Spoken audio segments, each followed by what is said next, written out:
Hey, coucou les gens, comment va? Dis, aujourd'hui, je voudrais te parler d'un petit sujet qui a son importance dans le monde du bricolage, de la débrouille et de la récup. C'est les inconvénients du bois de palette. J'ai remarqué qu'il y avait peu d'informations sur les inconvénients du bois de palette. On parle toujours des mêmes, mais en regardant bien, je trouve qu'il manque pas mal d'infos. Et c'est au fur et à mesure, moi, de mes bricolages avec des bois de palette, que je m'en rends compte. Il m'est arrivé, on va dire, des vertes et des pas mûres avec le bois de palette, et en même temps, il y a des choses qui ne bougent absolument pas, c'est toujours nickel après des années. Et je voulais justement te faire partager mon expérience. Donc déjà, dis-toi que cette vidéo-là, c'est par rapport aussi à mon expérience, et pas forcément des choses tirées à gauche et à droite qui pourraient peut-être être fausses. Ici, je te parle vraiment de ce que j'ai vu, de ce que j'ai fait de mes mains, de ce que j'ai ressenti. Donc, voilà, comme ça au moins les choses sont claires. Maintenant concernant les avantages, il y en a beaucoup aussi et j'ai pas forcément envie de faire une vidéo dessus parce que tout avantage bois de palette, tu as que ça. C'est juste qu'au niveau inconvénient, il n'y en a pas beaucoup. Concernant les palettes, il faut déjà savoir une chose importante, c'est qu'il y a deux catégories, les consignés et les non consignés. Quand je dis non consignés, en règle générale, elles sont jamais traitées. Et dans les consignés, à l'inverse, elles sont toujours traitées. D'où justement le fait qu'elles sont bien consignées. Moi, je vais plus parler des palettes non consignées, donc en général non traitées. C'est là justement où je mets le point d'interrogation, le point d'exclamation, le point, tout ce que tu veux, c'est vraiment warning quoi.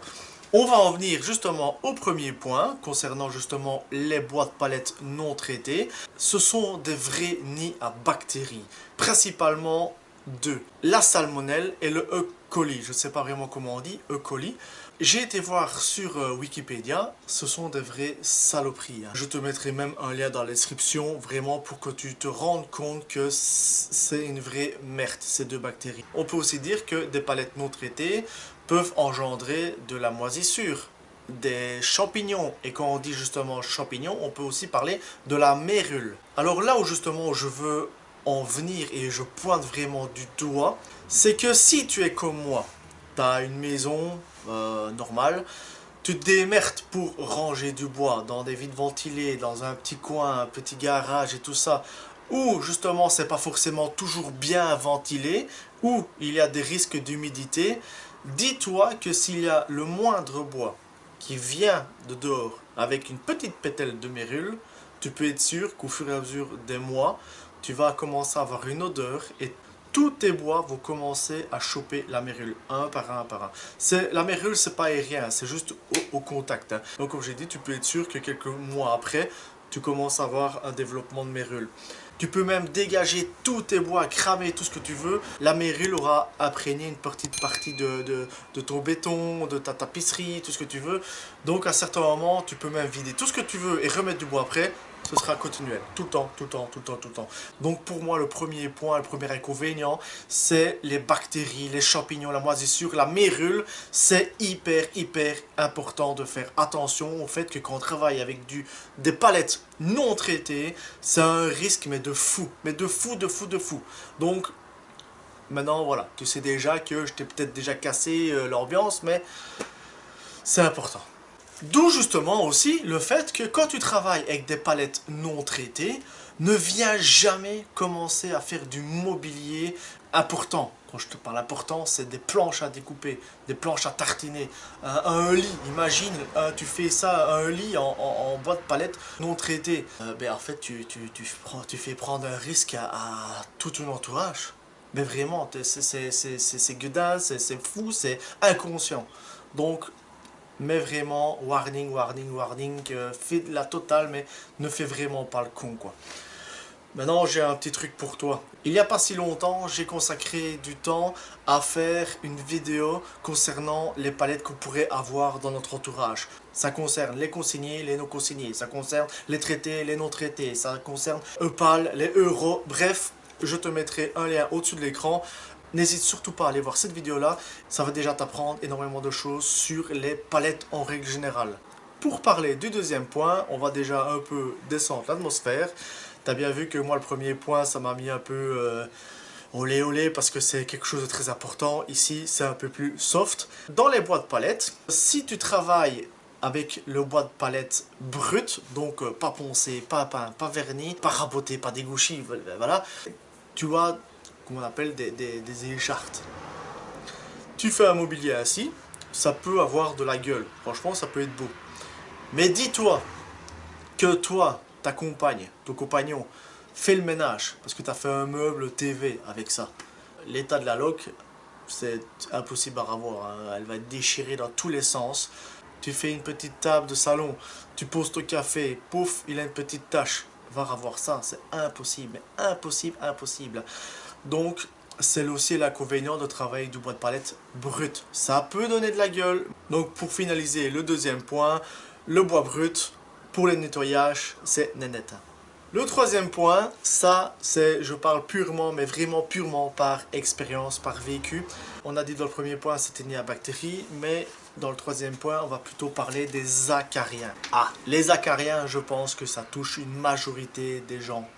Mais je pense que tous les enfants sont touchés par le fait des acariens. Il faut déjà savoir que les acariens, c'est pas eux qui font qu'on réagit, qu'on est allergique, qu'on a les yeux qui pleurent, qu'on a les yeux qui gonflent et tout. Non, en fait, ce sont les excréments d'acariens et c'est aussi leur cadavre. Quand ils meurent, ils crèvent, quoi, ils pourrissent. Là. Et justement, c'est la décomposition qui font qu'on réagit. Donc, c'est leur cadavre et c'est leurs excréments qui font que, voilà.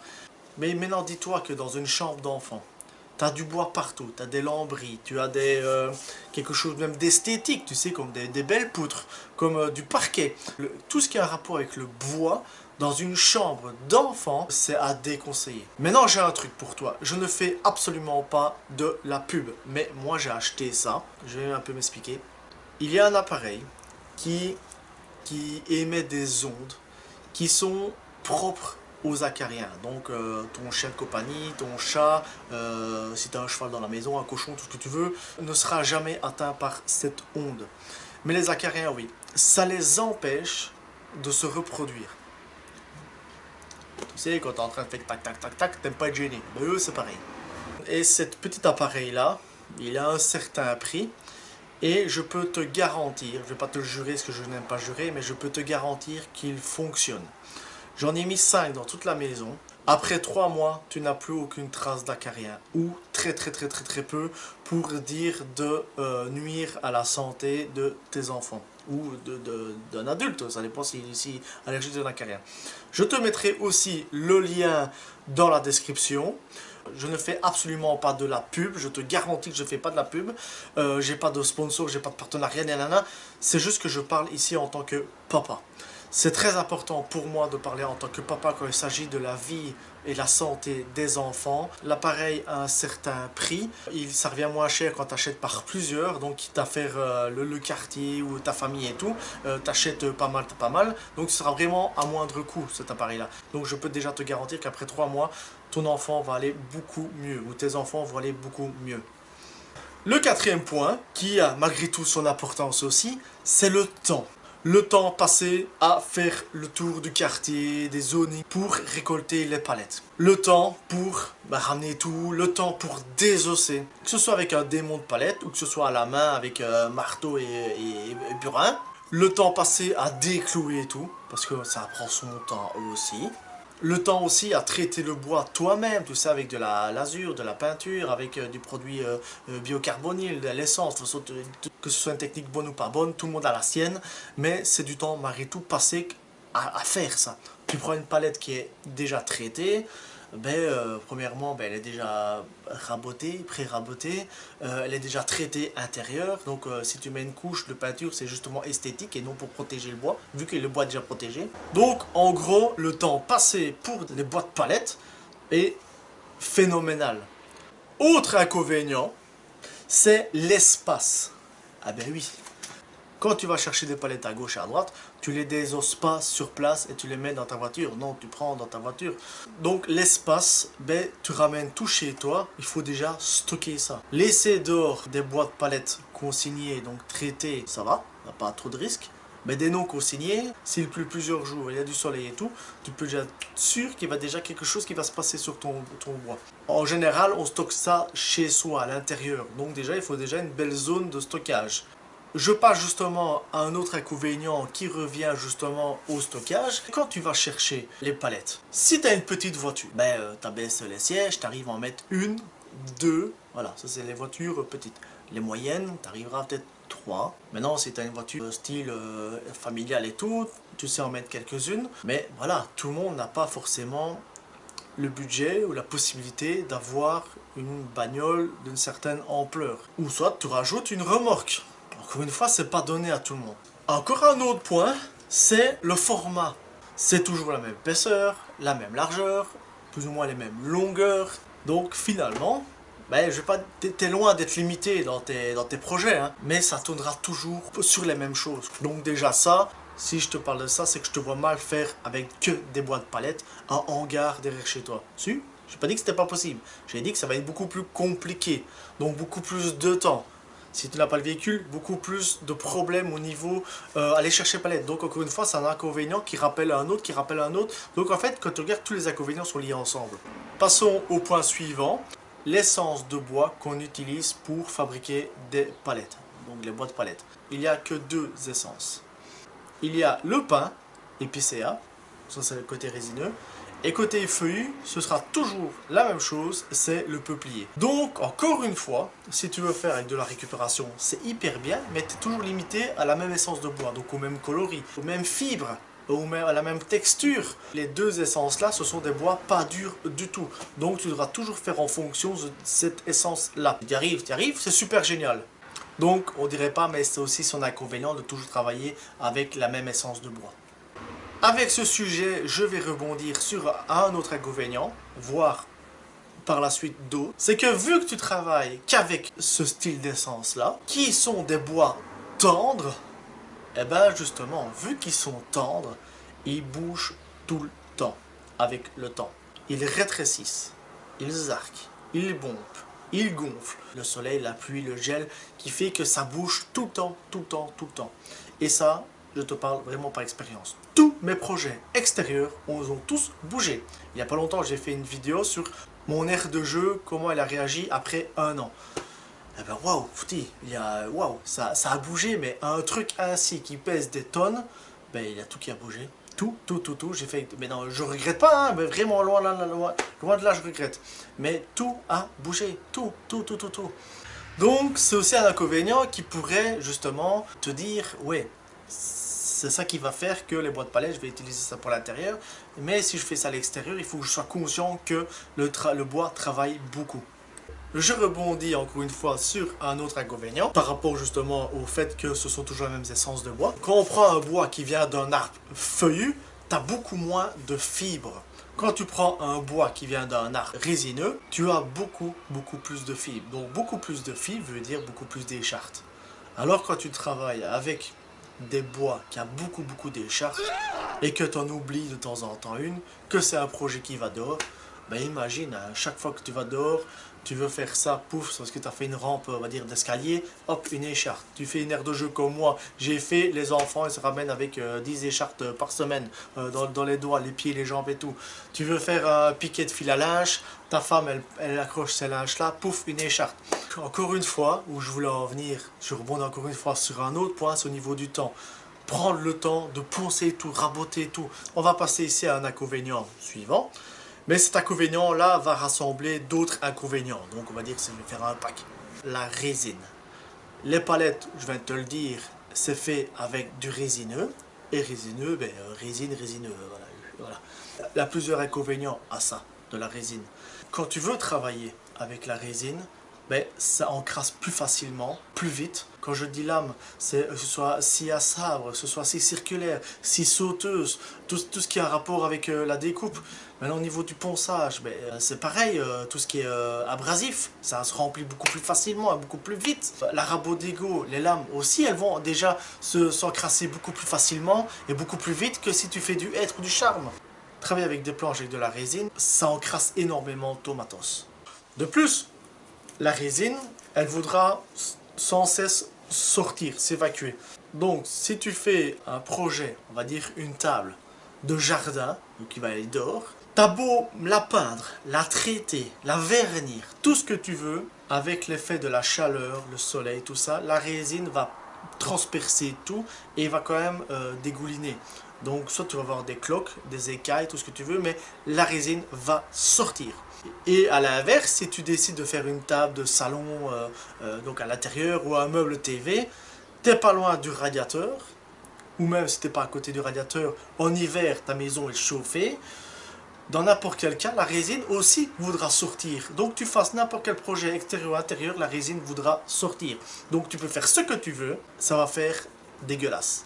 Et ça va coller partout. Un autre inconvénient aussi, je te parle sincèrement avec expérience, et je te montrerai même la vidéo un peu après, vu que le résineux est un bois très tendre, si tu fais un projet extérieur, il faut t'attendre à une chose, ce sont les guêpes et les frelons.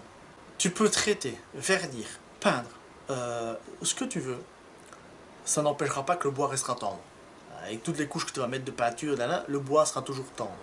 Et les guêpes et les frelons viennent rogner un peu le bois, le mâchouiller avec sa salive et tout, et ça les permet de justement fabriquer leur nid, tu sais, les gros nids à guêpes et frelons. Je te montre la vidéo.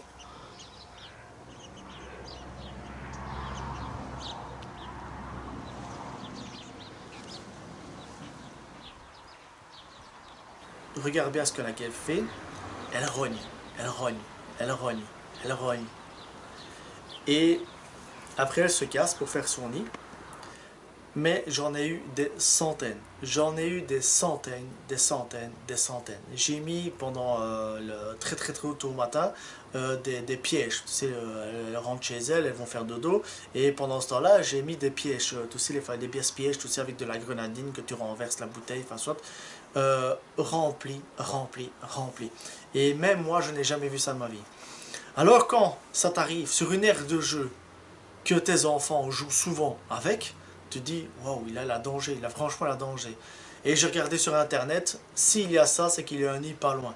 Donc, où je voulais justement en revenir, le bois résineux, en projet extérieur, ça a énormément de risques. Parce que quand il s'agit de guêpes ou de frelons, bah, tu réfléchis quand même à deux fois, quoi. Donc, voilà. En gros, quand je résume les avantages que tout le monde connaît et les inconvénients que je viens de t'apprendre et que moi j'ai vécu, je trouve qu'il a beaucoup plus d'inconvénients que d'avantages.